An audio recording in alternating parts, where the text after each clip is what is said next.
You're listening to the Beyond Nurse Residency podcast, an educational series where we interview experts on all topics related to the transition of new graduate nurses into practice and beyond. I'm your host, Nicole Weathers, Director of the Iowa Online Nurse Residency Program. Thanks for joining us. Let's jump in. Earlier this year, I had the privilege of co-authoring an article with my colleague, Hannah Hayes, titled An Organizational Framework for Nurse Engagement. In it, we outlined several key components of nurse engagement, many of which we've explored right here on the podcast. That framework was born out of a deep reflection of our own nurse residency program. We asked ourselves, where are we meeting the needs of our new graduates and the organizations we partner with, and where are the gaps? One theme that rose to the top was the critical importance of belonging and inclusion. Nurses need to know that they matter, that their contributions are valued, and that they're genuinely cared for by their colleagues and leaders. They also need meaningful connections across the organization, whether that's friendships with peers or strong supportive relationships with unit leadership. In today's episode, we're going to explore the impact of belonging and inclusion in nursing practice. We'll talk about these concepts, what they really mean, how they show up in nurse residency programs, and the barriers that can get in the way, along with what leaders and nursing professional development practitioners can do to foster a more inclusive and connected culture. My goal for this episode is that you will walk away with practical strategies you can use to strengthen belonging and inclusion in your own organization, especially for your newest nurses. Today, I'm thrilled to welcome three incredible leaders who are truly disrupting the way we think about nursing professional development and inclusive learning environments. I have with me Jenn Bodine, Jillian Russell, Rachel Kelter, who are all part of a dynamic team behind the Disruptor Diaries podcast.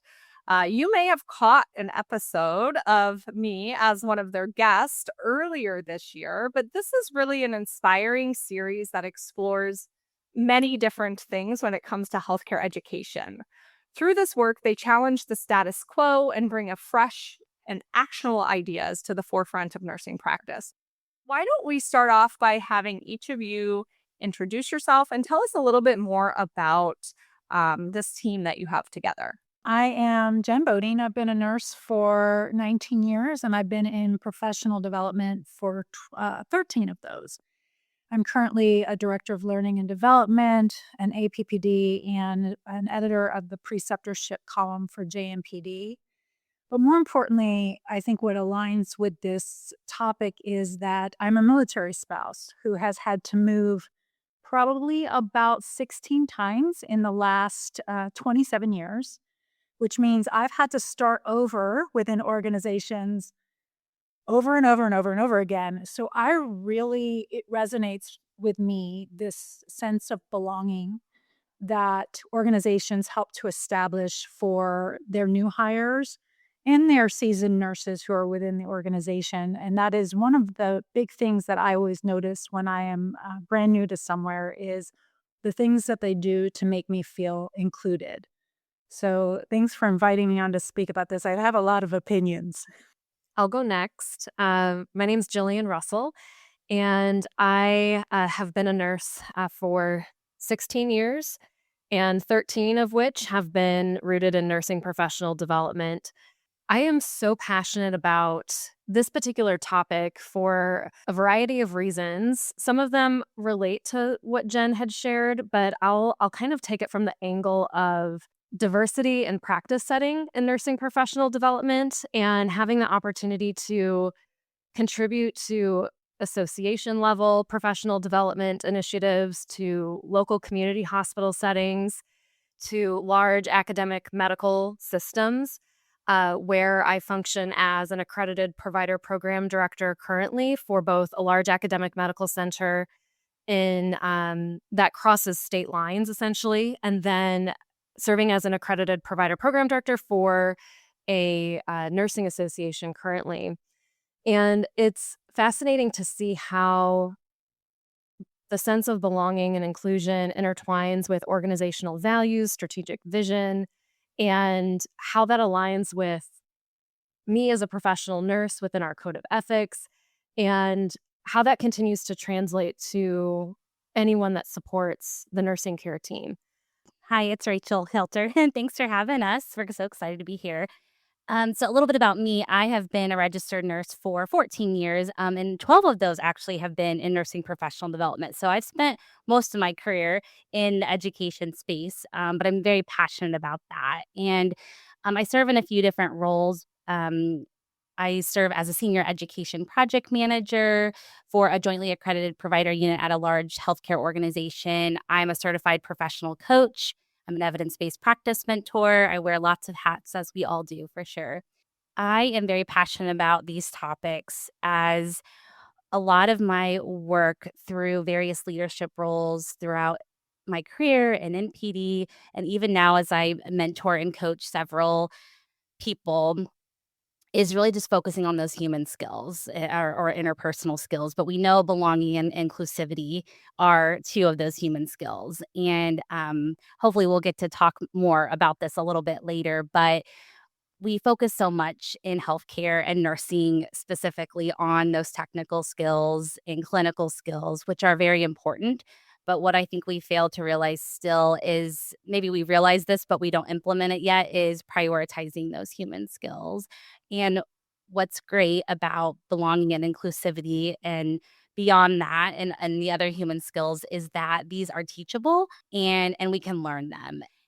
That's just so interesting that you kind of bring that up as a point, is that you can learn these things. They're not just things that you either have or you don't have. But yet there are so many people that aren't talking about it and aren't teaching about it.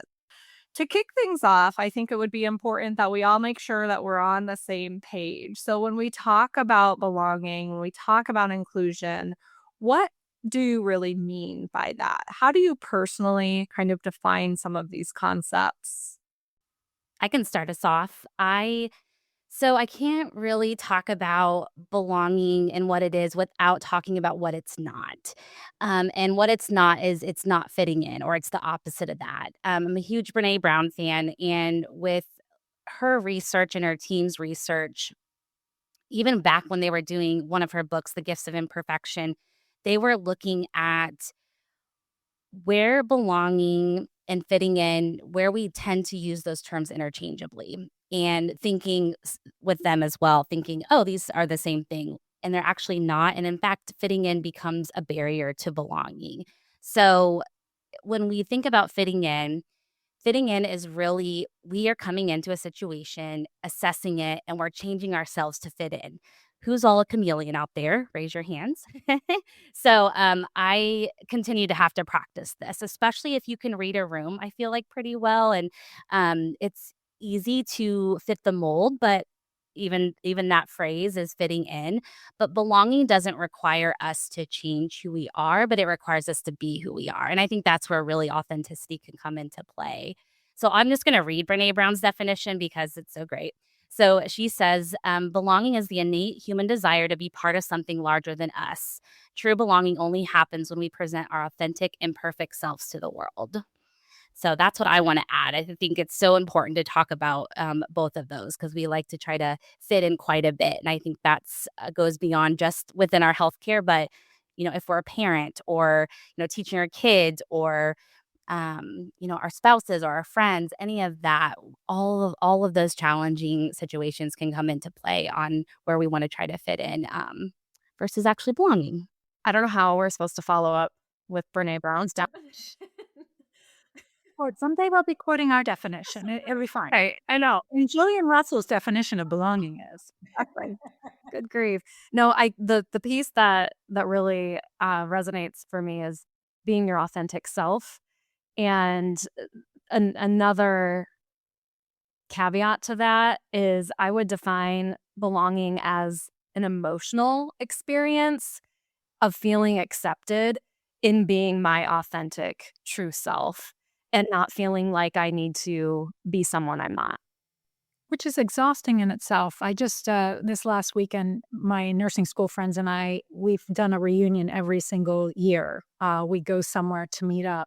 And I made the comment that it's one of the few groups where I can go and be entirely myself. I don't have to think about what I'm going to say before I say it. They don't care what comes out of my mouth. They're not going to overanalyze it. This is Jenn. And good, bad, ugly, this is what Jenn brings to the group. So it's that trust that you have, I think, with other people that you can be vulnerable, you can be silly, you can be whoever you are, and you're not getting judged because what they're looking at is what you add to the group. And I think that diversity is really something that we need to embrace when we are trying to give a sense of belonging to others, is the fact that we completely accept the diversity that we all are and all of those differences that we have. You are not like me. So we have a phrase we've been kind of banding around with the collaborative lately, and it's diversity of thought with a common mission. So you can think as differently as you want, as long as we're all focused on the same outcome. And I think that's probably leading into one of those things of an actionable strategy of how to start to establish that feeling of belonging within our organizations, is going in with that mentality that thinking differently is actually great. I mean, all of those, I think, are great definitions. I mean, they all bring kind of a unique sort of lens to this. And as I'm thinking, again, I think a lot about new graduate nurses. I mean, how many of them do you think come into an organization and not try to fit in with the mold, right? Like fit the mold or be the person that they want me to be.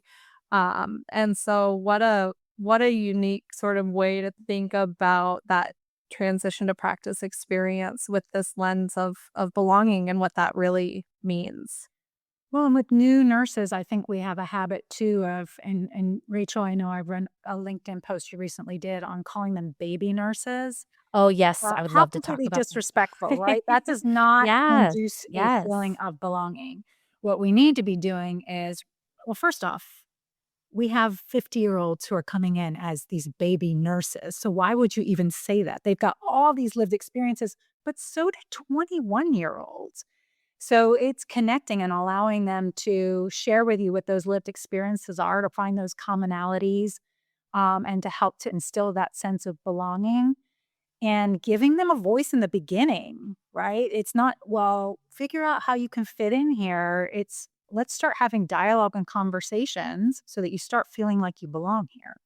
Yeah, that reminds me. I recently read an article on they actually conducted a belongingness study, and this was in the American Nurse Journal, and I believe it was just this past month or so, but they developed a belongingness scale for clinical placement. So these are still nursing students, and it was really interesting how they found some of the themes that came out with belonging and what belonging sounds like in each of those themes, and when belonging is lacking, what that sounds like. So, for example, one of the themes that came out was communication. And so belonging may sound like I'm being greeted upon arrival. Lack of belonging is no one acknowledged I was even there. And I know we're talking about, nursing clinical placements, but how many times could we recognize that same situation, whether like Jenn, you moving a bunch and going to a new organization? I don't know if you have examples on when were there times where you felt like, is anyone going to acknowledge I'm here, I'm new, I'm here to support, or not? And so I thought that was interesting. There's a lot more examples throughout that study that they shared some of those direct quotes about each of those themes. And one of them happened to be inclusivity too, but a belongingness study. So, and it's an actual whole scale they developed. I thought that was really, really fascinating. And lots of on the literature in clinical placements and in academia, not so much in practice. So I'm just going to put it out there. We have more work to do on the practice side for sure. And I know, Nicole, with your group, working on that transition into the practice, and then us a little bit more on the practice side. How can we replicate some of this? Because again, it's all human skills, all stuff that's important and skills that are important no matter where you're at and what role you're in. Well, I can imagine like being a new nurse coming to the unit for your first day of orientation and nobody acts like they knew you were going to be there or who they're going to put you with or, whatever that situation might be. So as we talk about belonging, so I guess we kind of talk about belonging, we talk about inclusion. Are those the same thing? Are they different? Do you define them differently? Let's talk more about that. No, they are not the same. I think a lot of times the collective we may use these terms interchangeably, but it is very important to recognize that inclusion and belonging are two very different things.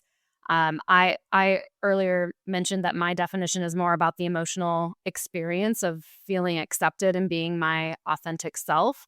I would pose that the definition of inclusion is more about the intentional actions and systems that ensure all voices, all individuals are welcomed, respected, and empowered, especially those who might be from historically marginalized or underrepresented groups. So it's not just about being, I'm putting this in air quotes, listeners, being kind. It's really about justice. And Jill, you said something about being intentional. And I think one of my favorite books on inclusion, if you can't tell, I like resources, so I'm going to share a lot of those. But it's called Inclusion on Purpose, an intersectional approach to creating a culture of belonging at work. I'm like, what a perfect title for a book. But Ruchika Tulshyan wrote it, and she talks about inclusion requires awareness, a growth mindset, and intentionality. So I think that aligns exactly what you were saying, Jillian, is just this intention behind the actions and to create that inclusive environment. So we've gotten into this a little bit already, but maybe we could give a few more examples of how you can tell when belonging or inclusion are present and how you can tell when maybe they're not. So just so that our listeners kind of, have a better visual of what we're talking about. I'm sure that we've all experienced this to some degree. As far as I'll give an example about belonging. And I think one of the underlying needs or prerequisites rather for belonging to occur on a team, for example, is having a culture or an environment of psychological safety being established, present, cultivated. And and this is just an example that I can draw upon from my own history, is if there was a time that I have been on a team where there was a significant lack of psychological safety, and this is evident through feeling that you are not able to speak up in team meetings, or those awkward silences during team meetings when it's a question posed to the group about what are your thoughts to do X, Y, or Z, or any questions from the group when you may have thousands of questions, but you don't feel safe to ask those in the presence of, whomever is a part of the group. So, that for me is something that's truly linked to psychological safety and feeling like, we are missing the boat here to create that environment for individuals to feel safe to speak up, to share their ideas. Also seeing high turnover of team members, that's another red flag or factor that could be a sign of a sense of belonging or inclusion not being a part of the current picture.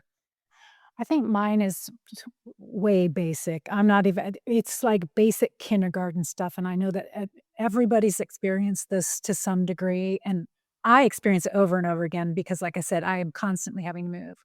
And it's when you're going somewhere new, and let's just say it's the ER. It's the group that's standing in a circle, chatting and laughing with each other, and then you being outside of that circle. There is not a more devastating feeling than being outside that circle.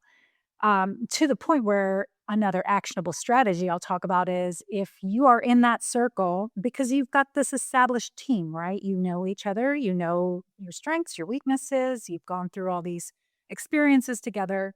You've got somebody new and you notice somebody's standing outside your circle. You decide if you want to maintain that circle and they got to earn their way in, or if you are going to pull them in and make them feel part of that. Because I can't tell you, and this happens also in my personal life when I'm moving to new like spouse groups and something like that, how just devastating that feels. And I'm a huge introvert, so I'm not someone who's going to elbow my way into the circle and be like, hey, listen to me. I'm going to wait for an invitation. And we don't extend enough invitations. You don't have to earn your way here. we are welcoming you. And that's such a important part of that feeling of acceptance from the very beginning. And I think it's a mentality nurses have had is you have to earn your way. And I think that's really hard for new nurses to have to earn your way in. I think a sense of belonging should start on day one. Welcome. We are so glad you're here. We can't wait to get to know you better. Let me tell you a little bit about this place and what's so great about it. So, those are just some things to think about when you're lucky enough to be standing in that circle, is to make sure you're extending that invitation in. When we think about, socialization of new graduate nurses into the team, into the organization, I mean, that's a huge part of that, right? Is really being intentional about introducing them to people, connecting them with people, welcoming them. It definitely is like a two-way street there. So that's a great visual, though, I think, whether we're talking about the physical circle in the ER or the metaphorical circle of just, being a part of this network. So I appreciate that. Thank you. I love that both explanations we need from Jillian saying that we need this environment. We're creating this environment of psychological safety. And then Jen, from your perspective on, I think belonging and inclusivity can feel like really big words and big things, but those little things that we can do, such as introducing somebody where I think we may take advantage of that, like, oh yeah, that's just something that we do or don't do. But introducing somebody, actually using their preferred name, and that's some of the examples too in the study, but that I've lived through too, and in my own personal experience. I know as people, we are hardwired for connection, and in order to build those relationships and connections, as part of just being having this human experience, is we have to have that sense of belonging and feel included, and that's going to just amplify those relationships and connections that will give people that sense of purpose that they need. And if we think about benefits from an organizational level, that could be retention. But if you think even just from the individual, just that sense of purpose and, okay, I have a reason to, get up and come to work every single day, even when it's really, really hard. And I mean, to me, it also screams like value, right? That like I am valued enough by the organization. Um, and if I'm not included in activities, if I'm not, acknowledged when I'm walking into rooms, things like that, then I must not have value at the organization. And I mean, to me, that's a giant red flag for probably many to start looking elsewhere. And so when we think about, retention and we think about turnover, I mean, it's so easy to see why this idea of inclusion and belonging are going to be key factors, I think. Well, and I think we need to be careful with how we phrase things too. And I'm glad you said something about value, Nicole, because a common phrase we use is you need to demonstrate your worth or you need to demonstrate your value. You come in with worth and value regardless. You need to demonstrate the value of your work, but you do not need to demonstrate your value. You are valuable as a human being, regardless. And I think we say that a lot, and it has really, in the last probably 5 years, started to just really grate on me when we're like, demonstrate your worth, demonstrate your value. Especially in nursing, right? That's been a hot topic lately. It's like that is not what is meant by your return on investment.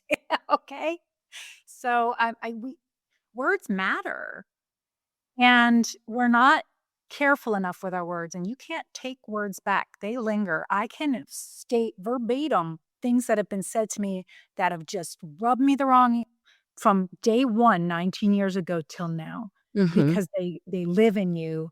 And sometimes if you let them, they define you.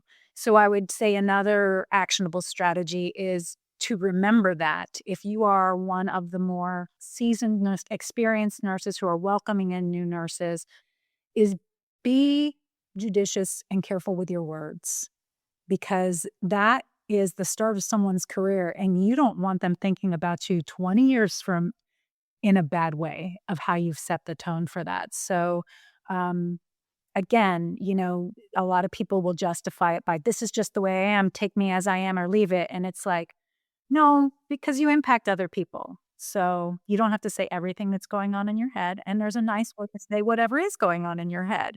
But that also can help to instill, I think, a sense of belonging is when we're very careful with how we phrase things. I think language matters. I don't think it does matter. Language does matter. And Jen had mentioned a post I had put on LinkedIn about nurses being called baby nurses. And um, it actually was quite controversial, which I kind of anticipated it might be. But what I found, some of the challenging comments, and wanted to be open to, am I thinking about this wrong? I don't want to say wrong, but is there a different way to think about this? And I'll tell you, some of the comments that were on that post were about here's another nurse getting her feelings hurt about with words, or we're trained enough not to be hurt over words. And these were all coming from physicians. And I thought that was really interesting, especially some of the comments on, well, I was called this, so I can do that. And it's like hurt people hurt people. And when I reflected on that post and some of those comments, it just really got me to think about how much language has an impact, and whether, using a term baby nurse may not seem like the biggest issue that we have facing us today in healthcare, but that little moment of impact that it may seem little to you can have a huge implication, like you were saying, Jen, 19 years later on somebody. And so it's just thinking about how can we say something differently and still, be able to, identify these nurses specifically as novice or newer coming into the organization without using or infantilizing baby. So that was just a little bit about that, but it was just interesting with the language piece and impact that words and language can have on us. I think that's really a good example of a term that we've not yet mentioned, but microaggressions, and how a culture of accountability around microaggressions and those behaviors, that is so important in today's current practice setting. But yet, are organizations being intentional to address or create that culture of accountability to prevent or have a process in place to address that behavior? That topic in and of itself is so incredibly important to dissect. I don't know, Jen or Rachel, if you want to add anything else about microaggressions specifically. I'd add being an ally, and, if the organization maybe does not have something in place, but again, how do you start with yourself and being the ally who's stepping in and stopping that conversation? That is definitely an area that I continue to practice and want to continue to practice in. And I think it goes back to leaning into hard conversations, which all of us as people shy away from because they're uncomfortable. But I think leaning into and promoting difficult conversations will build that connection and that belonging and then that inclusivity. I think too, these comments you talked about of people, what they commented on your post, Rachel, because I'm going to be very vulnerable here. I have likely been passive aggressive. I have likely bullied somebody. I have likely been unkind. I have likely been a lot of all the negative things I hate about people now. And it's called reflection and growing as a person. Yeah. That's what adults do. So if you're sitting And there saying, well, accountability. this happened to me, or this is, and you're not growing as a person, I think that's more concerning of the person who made the comment than your post itself. And I think just that recognition of yourself and the ability to be able to, I'm very proud of how I've changed. I'm very proud of how I can articulate what I'm thinking now without offending somebody 90% of the time. Uh, there's still room for growth. So I think that needs to be a reminder of we are always growing, and you need to make that space for people, because I think that also is part of that whole inclusion and belonging piece is you are not always going to get the finished product. We're all pieces of clay. and we're all being molded. And it may not be pretty at first, but I mean, I have seen, myself included, but I've seen so many people come from just this blob of clay to this beautiful, immaculate piece of nursing, if you will. And I think we don't give ourselves opportunities or others opportunities if we don't make that space for them to be able to grow, um, and to become something better.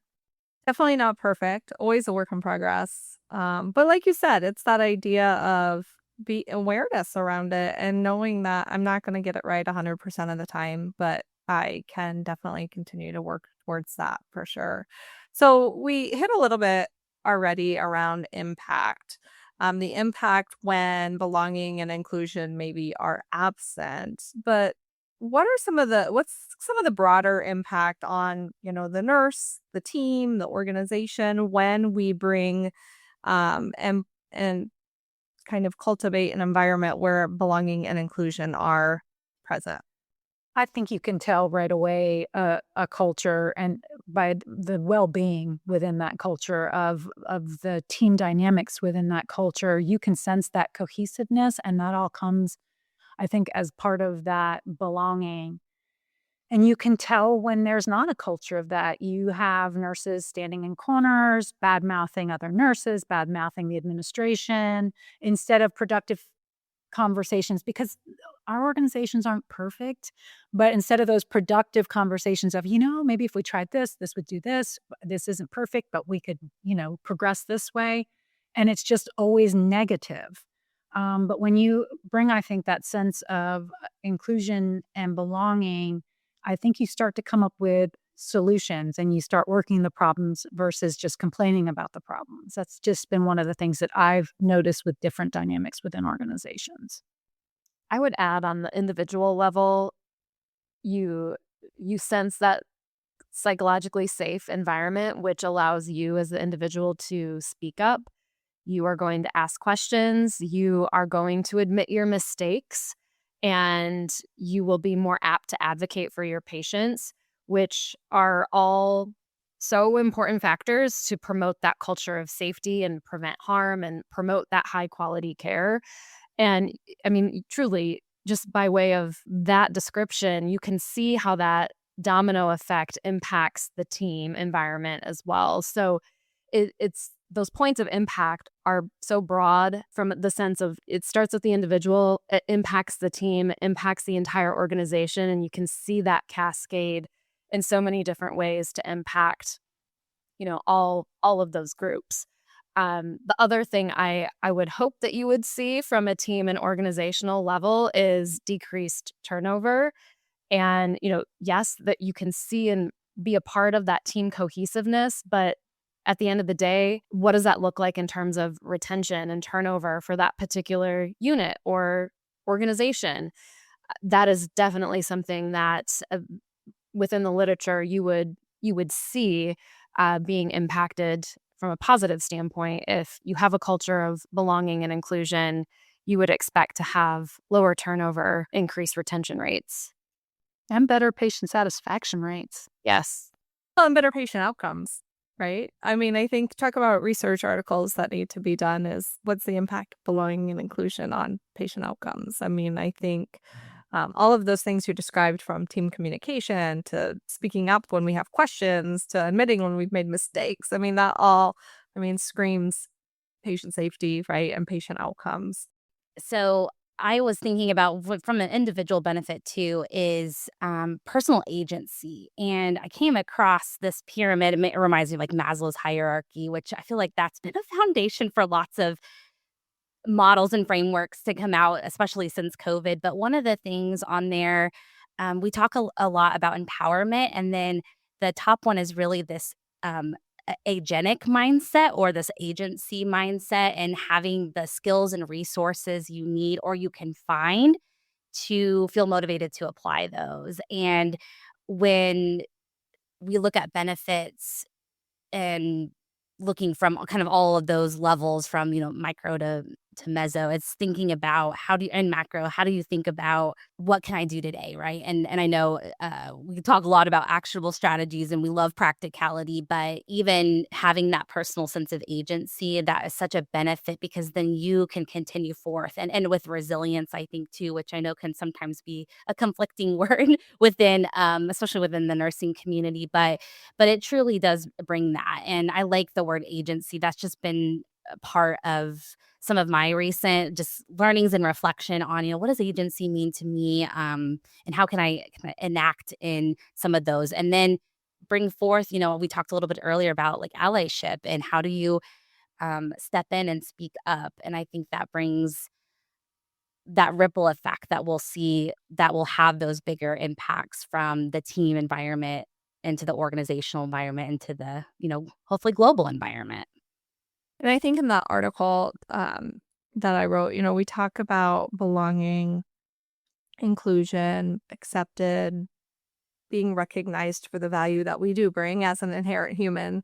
And I think that, and I guess I use more of the term of esteem, right? But then also that belief in myself. So not only do I feel valued from my peers in my organization, but do I have that same value for myself? And it sounds like maybe we're kind of talking about similar things with this. And I know we bring up that term resilience, and I know that has some, negative connotations, but I mean, it really is sort of an important piece, I think, of the puzzle as well, because we have, and it's always a fine line, I think, when you're talking about it, because, it's the environment that I'm in, and in this instance, we're talking about the organization, but it's also what's inside of me, right? And what I bring to the table and how I view myself, and how I show up. So, one of the things, and I think about this a lot when it comes to, nurse residency and retention and where this whole idea of this organizational framework came into play that I write about in the article. But when we talk about retention, it's like everybody thinks that it's what happens in the nurse residency classroom that's going to be the magic bullet solution that keeps people in their positions. And the whole point of everything that I've written about related to this is the fact that what happens in the classroom is most definitely important. We need to give them the competencies and the tools that they need. But all of these other things that we've talked about today, when it comes to belonging and inclusion, and even that agency that you talked about, Rachel, that's not happening in the classroom, right? That's every other interaction that we're having at the organization. I think that you make a really good point there. It starts in the classroom, right? But one of the things we have an issue with in healthcare is we make a lot of starts, and the sustainability piece is where we have issues. And it really is the things you do to sustain throughout that nurse's career, that feeling of belonging they have. And I'm also glad that you brought up resilience because, again, it's become kind of like the cuss word in healthcare, right? Yeah. And I think there's a difference between your organization looking at you and saying you need to be more resilient with all the bad things that are happening here, and you telling yourself, I need to be more resilient with how I react to these things. Those are two very different conversations. And unfortunately, I think we've become very focused on what the organization is telling us instead of us looking at, I write my own story. You don't write it for me. This is how I'm going to act. This is how I'm going to proceed. So I really love that you brought that up because I've been struggling with that word for, Jill will tell you, years. I'll bring it up on any podcast we're on. But I think that is the difference. And I think we need to take that word back and we need to let it mean what it was originally supposed to mean. How you internalize it, how you react to things, but it's personal, and stop telling me that's how I need to be. For nursing and in healthcare, it's a lot. It is a lot. There is a lot happening. And we can't control that, but we can control how we react in these situations, right? And how we respond in these situations. And I don't ever think that an individual's resilience is the problem. It's part of coping in the imperfect system, right? We need those skills to be able to do that. And And I think having the agency then to recognize you have a lot more control than you think you do with yourself. And if an organization is not a fit and it's not a healthy work environment, you have that agency to consider, okay, is there something else out there? And I say that cautiously, not meaning, oh, you could just go anywhere, because I recognize the challenges of leaving an organization, especially if you've been there for a while and having to have a job, right, to support your family. But sometimes I think we get in this mindset of victimness a little bit in people, but definitely in nursing and healthcare, where it's like, well, I'm just going to be stuck. So I'm going to be, I'm going to just stay here and be furious and fume and have resentment. And okay, how do we then take some of that learning agency and move forward? Or if we don't have an opportunity to, maybe have that environment where it's psychologically safe, where we can speak up and provide solutions, or even talk about the problems that are happening. We've talked about what it is, why it matters. What are some common barriers or blind spots that nurse leaders and NPD practitioners face when trying to build belonging and inclusion? I think one barrier or blind spot is not having a firm understanding of the terminology and really what strategies can you take that are meaningful, tangible, and not just big picture vision casting type of perspectives. And just to kind of sum up one particular blind spot that comes to mind is if you confuse niceness with inclusion. Like, oh, I'm nice, I'm kind, that I'm inclusive. And again, terminology wise, those are not the same things. So having a firm understanding of the concepts, the terms, what does this really mean? And do you have the right resources, structures in place to support this culture or this sense of belonging or intentionality around inclusion? There's so much more that goes into that rather than just slapping on another label of we're nice, we're welcoming. It goes deeper than that. And truly, at the end of the day, you can have a kind culture, but you can most definitely still have nurses within that culture that don't feel safe or seen.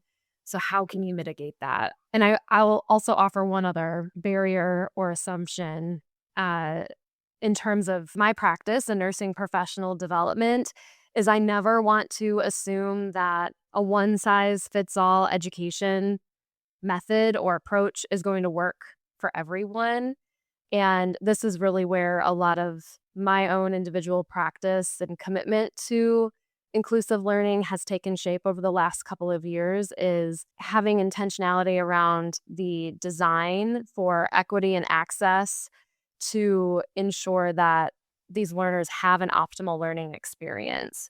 So for those of us that practice in education and support nurses, whether they are new grads or they are experienced nurses, they are leaders, are we truly taking an approach that is accessible, equitable for all?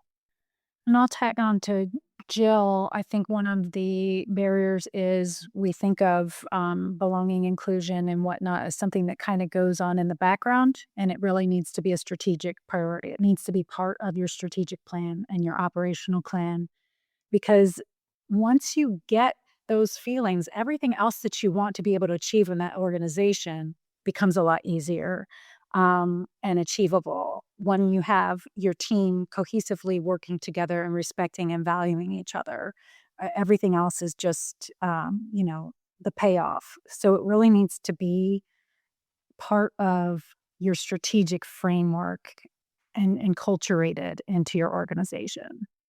One additional thing I would add is I think we prioritize efficiency over inclusion. And so what I mean by that is we are often in such a rush to make a decision that we only maybe pull voices, opinions, thought leaders of people we know, and maybe in our inner circle, versus the voices of those different from us, and maybe in circles that we aren't in. And I think timing plays a big factor into that, is why I said kind of the efficiency. It's like, okay, well, we just need to make a decision today and move forward. But do we? Like, just questioning that, like, let's, slow down a little bit. But I think the rushedness, if that's a word, can definitely be a barrier.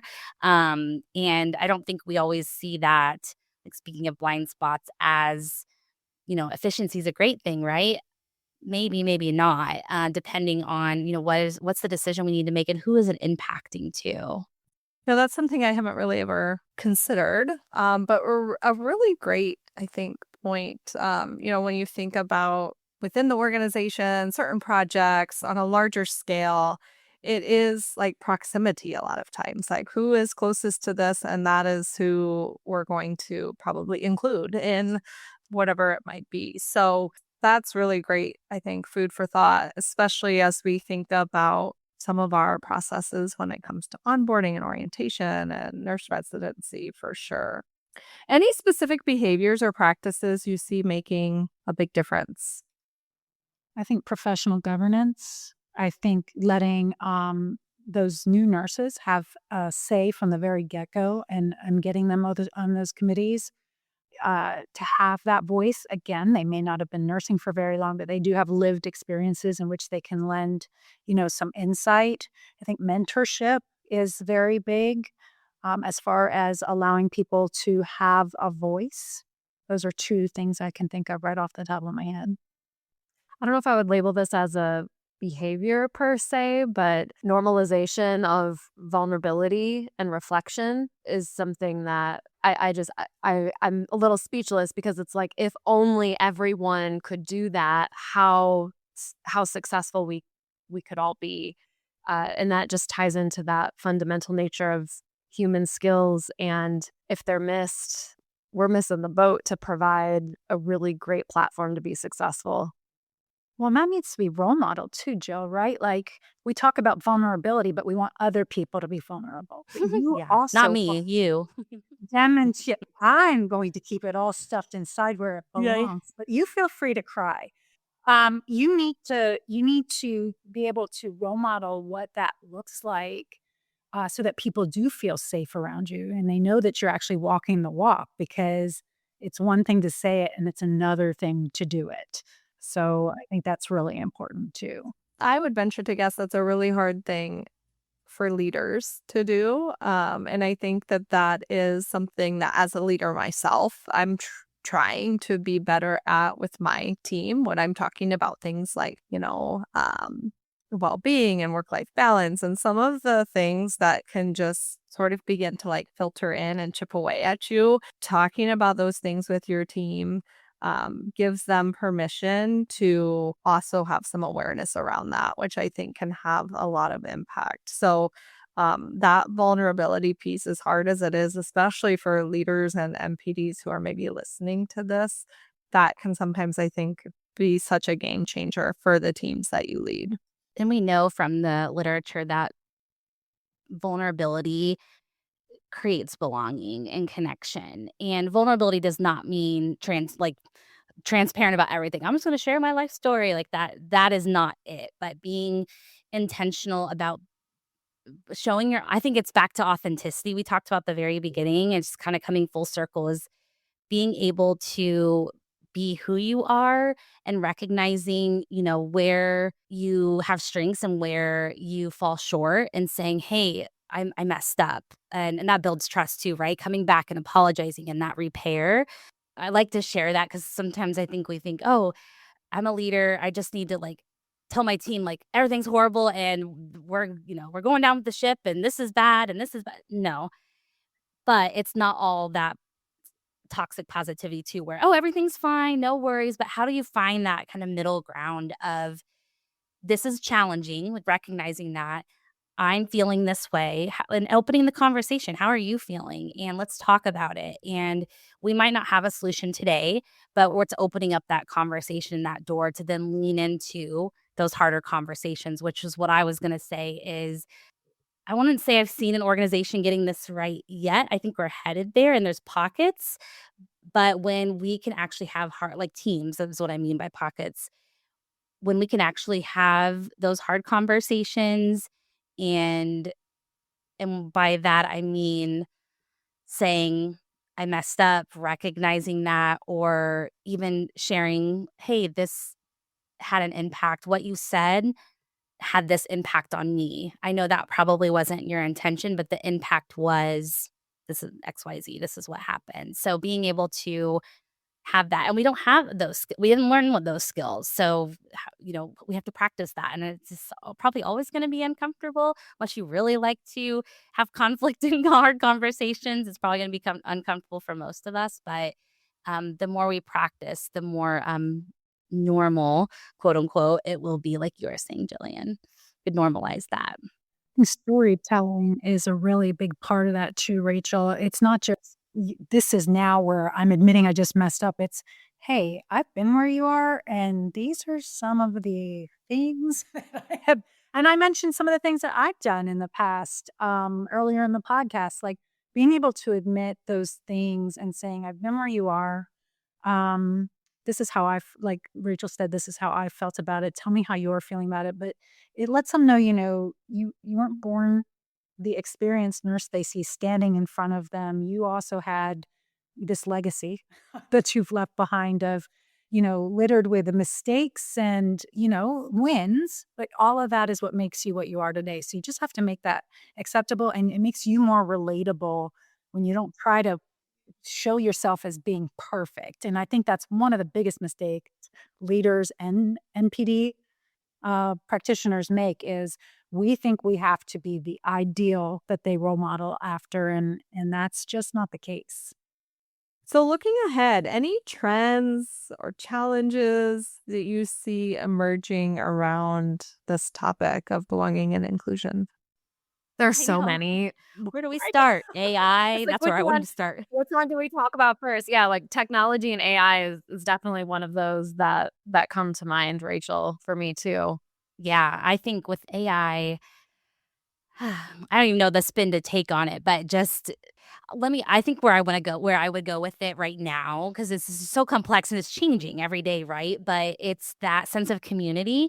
And we know that goes hand in hand with belonging. And where technology is great and a great, I would say, supplement and yeah, I would say supplement, I guess, but always keeping a human in the loop is what I keep hearing. And I love that phrase is like keep a human in the loop for all of this. And I think that's important to remember, especially when we have, I guess, from an education lens, offerings online, educational activities online and virtual, and we're using the support of technology and AI. But back to what you were saying, Nicole, is a little bit ago is, once we get into that organization, we're around people and we don't have, we're just relying on technology, but we're having people, and those, they call them human skills for a reason, right? Because it's what we do as people and not necessarily, what AI can do at this point, at least. I think you make I think AI can be used for good, but I think technology itself is, and especially as exponentially as it grows, can make us feel a sense of disconnect. And I think one of the trends of the future is to bring it to the past, where we are actually letting and providing opportunities for people to get together and be human, and not just be face in their EHR or face in their phone, and just providing those opportunities, I think is going to be or should be a trend that we are looking at to allow people to keep those connections and establish that sense of belonging.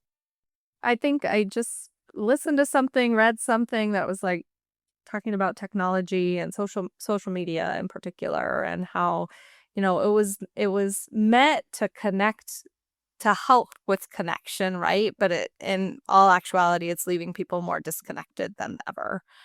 Because No one's as perfect as they are on their Instagram posts or their face. We're not putting some people put all their ugly stuff on there. Right. You portray yourself as this perfect human being. And then I'm sitting there like, oh, well, I feel even worse about myself because I'm not doing this, and this. So it kind of backfired. And now we have to sit there and be like, okay, behind those beautiful pictures, I will tell you, I woke up this morning with my hair like this. with some red eye and all this other stuff. And, I'm a regular human being. And I think again, it comes into that vulnerability piece. I mean, and you talk about like inclusion and belonging, and you see all these curated pictures of people at events or doing things that you weren't either maybe invited to the table, or you don't belong to that specific group, or whatever it might be. I mean, it just brings it that much more, I think, in your face, that you're missing out on all of these different opportunities. Mm-hmm. And Mel Robbins actually did. She's got that in her book. One of her things is she's looking online, and they decided to have a girls' trip without her. And I mean, we've all been there. Like, what's wrong with me? Why didn't this happen? And again, it can make you feel excluded. So I think there's the balance of kind of how much stock you put into that, and you being able to talk your way through. Like she did. Well, I've been really busy every time they've asked me to do it. So maybe they just didn't want to try one more time. And maybe it's not me personally. That's tough talk to have with yourself when you're feeling like, why don't I have a margarita right now? I'll add a positive thing with the technology, something I learned in a business class I was taking about just like online content and creation and connecting with people is we are starting to see the shift of less curated content and more vulnerability, because as we were just talking about, that fosters that sense of belonging. Now that doesn't replace in-person connections or community, but I think we've recognized that we're starting to, and we can read through like, oh, that feels very disingenuous or fake and or AI generated and created. Like I feel like I can really pick up on an AI post now, like written posts, but even pictures that are coming out too. But that less the more, I guess, the more authentic and more vulnerable we can be, that I think that's a good thing, that we're starting to recognize that as people. Like we're starting to crave that more because we're the most disconnected generation right now, or a group of people right now. And I think there definitely are great ways to leverage technology to build a sense of connection and belonging. And I think somebody was sharing that they've started sending like I don't know if this was at AMPD, but a short welcome video. Like the preceptor records themselves welcoming the new nurse to the organization or the unit, and they send that out. So they've got that face, they've got that voice, that familiarity when they're walking through the door. I mean, that would be a great way to feel like this sense of like belonging there at the organization. So there's definitely ways in which you can leverage technology, but I think it is one of those things that we just need to be aware of, because as much good as it can do equal probably amount of harm at the same time. I think another trend, Nicole, is the importance of prioritizing mental health, moral injury, and psychological safety as being really central to whatever your defined culture is within the organization, and knowing and recognizing that different generations of nurses are expecting either trauma-informed, identity-affirming workplaces, and they will make a very quick decision to leave an organization if those things do not exist to help contribute to that culture of psychological safety and support. So how do you overcome that, or what do you do to get to that place? Again, those strategies can start small and have that cascading domino effect. But I think the call to action that I would really articulate around that is we have to start treating psychological safety as seriously as we are treating physical safety of our nurses, and recognizing how integral that is to the success of every nurse that's practicing, whether they are a new grad, experienced nurse, leader, educator, fill in the blank title, contributor to the healthcare team. This is something that impacts us all. Have you all heard of psychological first aid? So at the organization I work, we are one of the, I don't think it's very many healthcare organizations implementing that. I don't know a ton about it yet because we're still in kind of that earlier phases. But as you were saying that, Jillian, I think that is that approach of this psychological first aid of peer-to-peer support too, where, hey, I recognize, Nicole, is everything okay today? This is, you don't normally like lash out like that, or is everything okay? I'm here if you need to talk. Those kinds of conversations, and again, normalizing that and practicing that, and it's just checking in on people, right? It really is. It's more than that. The psychological first aid is, but the basis of it is that support right there, in practice, no matter where you're at, and at the point of care with your patients too. I mean, I keep as you guys are talking, I know I keep referencing this framework, but we talk a lot about how all of these things are so intertwined. So, physical safety, psychological safety, belonging is going to be very closely related to that, right? If there's not physical safety, if there's not psychological safety, I'm not going to feel that this organization values me or that I belong here. And then, that next level of what I was calling esteem, you were calling agency, that internal resilience, in air quotes here, all of those things really are interdependent on one another.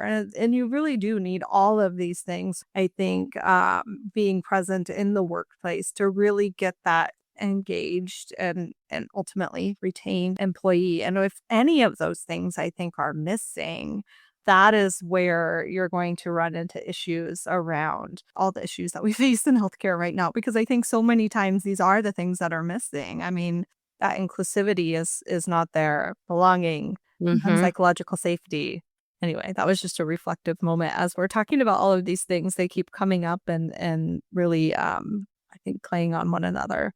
Well, I think that's a great point, Nicole, and it brings me back to just thinking about thinking about nursing for a second, and how the nursing practice, we can lead this work, and we are leading this work, even just having this conversation, but that, the science and the art of nursing, but being able to lead that and see that these are intersecting these skills, and it's more holistic approach. So I love that you reflected that, because you're making me reflect on, yeah, that's what we do as nurses. And we can all do that. As if you're not a nurse listening and and you're a healthcare provider and in healthcare, we can all do that. And we can, right, that starting with ourself and that self-awareness. But nursing practice is just something I've been thinking about and reflecting on lately.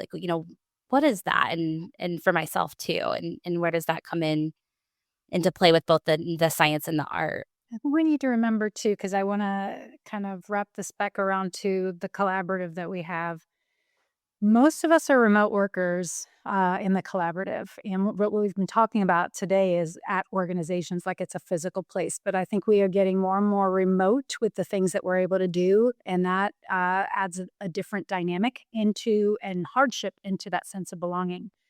So if you're not feeling that sense of belonging where you're at due to that remoteness, you can create it. And that's exactly what we decided to do. We just weren't feeling that sense of community. And it was getting a little lonely not to have that support. So we reached out to people that we knew, loved, valued, and respected, and decided to form a community of our own so that we could have that sense of belonging, even if you're not getting it because you're sitting by yourself most of the day, just carpal away, getting carpal tunnel. You can create that for yourself, for people around you that you love. So don't think that this is something that needs to happen to you. It is also something that you can create. And takes intentionality. Absolutely. So guys, we have talked about so many great things today. We hit on, belonging, inclusion, definitions around that. We talked about barriers, blind spots, why this all matters, and then where leadership and culture really can come into play. So before we go, I do have one quick question, and I do ask this of every guest that's on the episode. But when it comes to supporting nurses, in belonging and inclusion, what's one thing that you see maybe organizations doing that you think has made a significant difference and you wish more organizations would adopt? I think about a quote I learned recently. It's not new, but from Peter Drucker, says, "Culture eats strategy for breakfast, and then you can add lunch, dinner, snacks, all of that." And it makes me think about the organizations or even the people getting it right, so to speak, is the prioritizing these as skills that are just as important as those technical skills. And I know we talked quite a bit about that, especially with psychological safety, and that these are skills that can be learned, but prioritizing that and seeing that as part of well-being initiatives. I know that's also a big buzzword right now and hot topic, but well-being is beyond caring for, if we think of just generic self-care, it's these skills too. And we know that these can make a difference when we put these at the forefront. We recently had a town hall type of thing.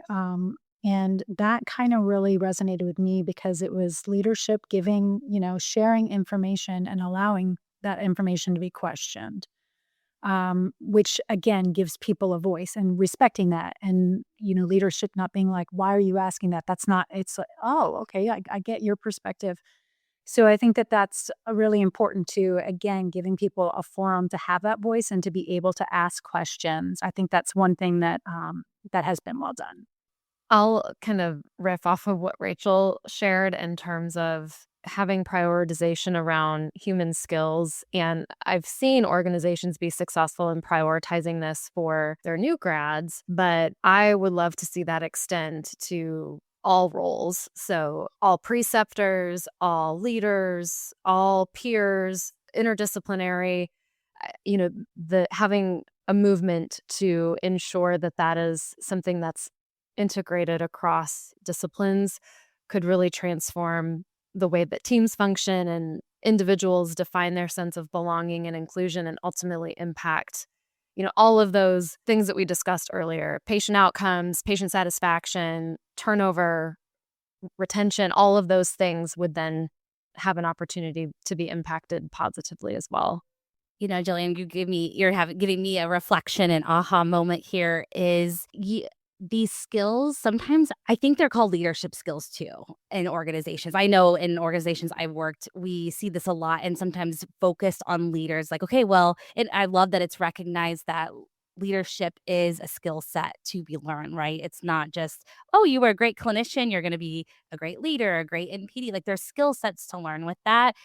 And a lot of the human skills we talked about today, I see a lot in education and training with leaders, but how do we scale that for everybody? So as you were saying that, Jillian, I'm like, oh my goodness, yes. I think you need to also acknowledge that nurses are leaders from the get-go. We are informal leaders. It does not need to, when they say leadership skills, that does already apply to everybody. It's a mentality that we're saying it only belongs to this group. It needs to be acknowledgement that nurses are always leaders. Yes, I love that. And I think that's something that I've recognized for the last many years working with new grads. It's like we have all this attention focused on new grads. We have all this attention focused on leadership development. But what about everybody else in between that, And we really are, I think, missing a important opportunity there. Well, you guys, this has been a fantastic conversation. Thank you so much for being here with me today and sharing all these important insights and wisdom with our listeners. Thank you, Nicole. Oh, thanks for having us. Wait, before you go, I want to make sure you know all about our suite of resources you can use to support your new graduate nurses. This includes our Academy, a coaching program designed for organizations as they prepare for the implementation and ongoing sustainability of a nurse residency program. Work one-on-one with residency program experts to make sure your organization is residency ready. Our Clinician Wellbeing course is an asynchronous online course that aims to enhance the well-being and resiliency of healthcare professionals, equipping them with the necessary psychological capital to navigate challenges inside and outside of work. Supporting Nurses is another asynchronous online course for preceptors, mentors, and coaches to learn the skills they need to support any new hire. Both of these offerings can be used as a standalone professional development opportunity or to augment any nurse residency program. And we can't forget about the program that started it all, the online nurse residency program. This includes a comprehensive curriculum designed to support new graduate nurses applying all the knowledge they learned in school to their practice. We focus on professional skills, personal well-being competencies, and new graduate nurses even get the opportunity to create real change in their own organization. Offered completely online and in a blended format, this program is highly adaptable to all clinical practice settings. You can learn more about all of these programs and more of what we offer using the links in the show notes below.